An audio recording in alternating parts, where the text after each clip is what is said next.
a Dredfunn original production. Please sit back and enjoy.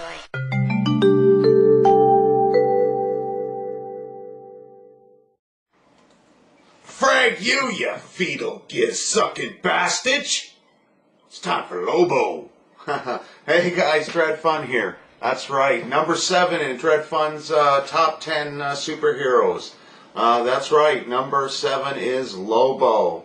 For this guy, again, this wasn't a character that really hit me much in my youth. It sort of came on later on when I started collecting comics again as a young adult in my late teens and whatnot.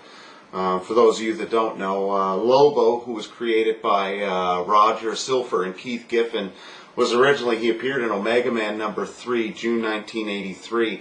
And in that envisionment of Lobo, it's nothing like the more popular Lobo that we know today.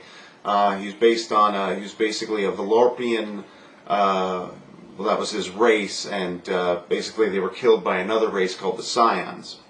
Now, we move forward to the 1990s to the Lobo that is familiar to me and pretty much everyone else, I think, that followed Lobo in DC Comics. He was re-envisioned by Alan Grant and Simon Beasley. They basically redid his whole history. They made him a Sarian who ends up killing off his fellow people, his whole populace, doing a science project when he was a kid, and basically ends up killing off every one of his fellow race. And throughout his life, he's gone through all kinds of crazy mishaps and adventures. I can remember personally when the Easter Bunny contracted him to kill Santa.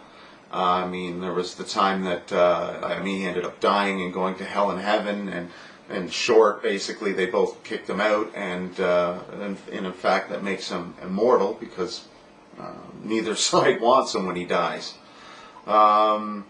He was, a little bit about his strength and his powers and his abilities. They're not really defined. They seem to change from one kind of writer or creative team to another. Basically a very super strong, nasty character and individual that sometimes has, genius level intellect, and other times seems to either not display it or choose not to, either case. He also has an incredible healing factor, and he rides along on that wicked space hog through space. If you heard me say that at the start, frag you fetal giz-sucking bastard. One of the things that I enjoyed a lot about Lobo was the dialogue and the way that the writers would come up with creative ways of swearing. The popular frack. Well, before that there was frag, and that was through the Lobo comic. Now, a bit about the drawing.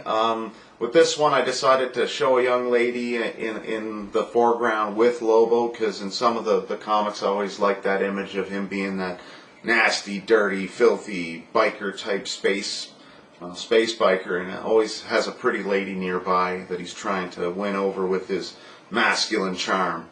So I kind of went with a different color scheme. I wanted to really focus on the paleness of his skin, and I wanted it to be a head-on shot. I wanted it to really, scream, this is Lobo, and this is what he's about.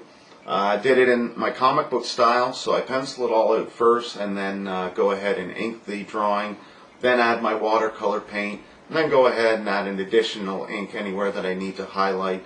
You'll notice that not only do I use my brush, but I'm also using a pen throughout this, just your standard micro pen that you can get at any store. Helps to do the line work. It was a lot of fun. Like I said, this was number 7. For me, back in the 90s, I really loved this comic, and I loved the character, and I hope some of you enjoyed him out there as well. And don't forget, in the comment section down below, tell me who your top 10 superhero list would be. Anyways, don't forget to like and subscribe. Dredfunn out. This has been a Dredfunn.com production. Thanks for watching.